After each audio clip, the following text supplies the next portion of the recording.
Hey y'all, I'm out here along the river harvesting willows, and I wanted to show you how to coppice a willow bed. And what that means is how to tend a willow bed so there's going to be big, beautiful basket willows growing. And a lot of you might find if you go to a wetland area or along a river or creek, you'll find willows, and you're probably wondering, one, is this a good basketry willow or not? So I'll show you how to know if it's a good basketry willow. And then second, how to tend the bed so there's going to be good willows for you to harvest for baskets. So first, before you decide if a bed is worth coppicing or not, you want to see what kind of willows it is. There's hundreds of different species of willows, and some are great for basketry and some are not.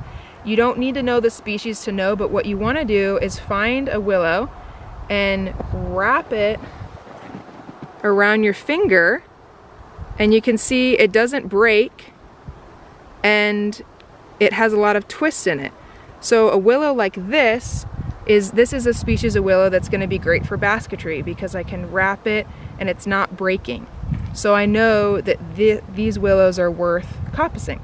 Okay, so here's an example of a willow that does not flex around the finger, so I'm going to bend it around my finger. And you can see that it just breaks. So this willow, it doesn't bend, it's splitting and breaking. So this type of willow is not going to be very good for basketry.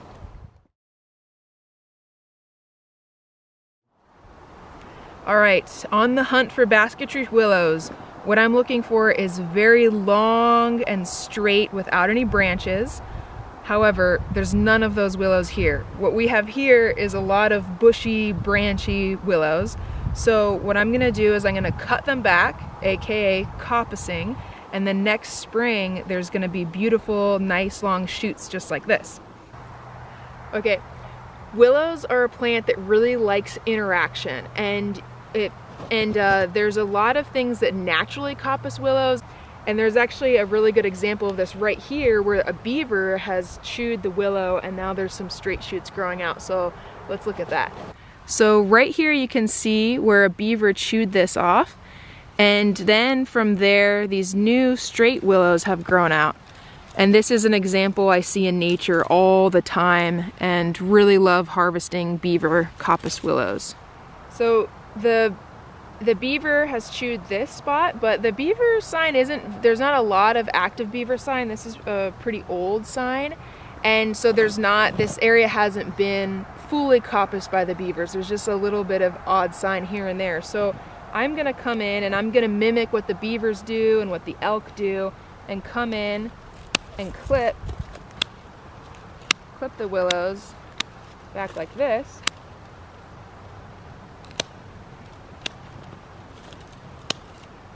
And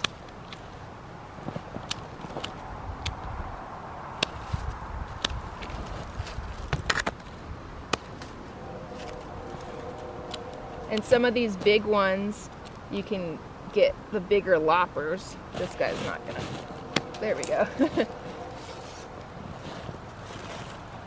And so I just cut all these willows back.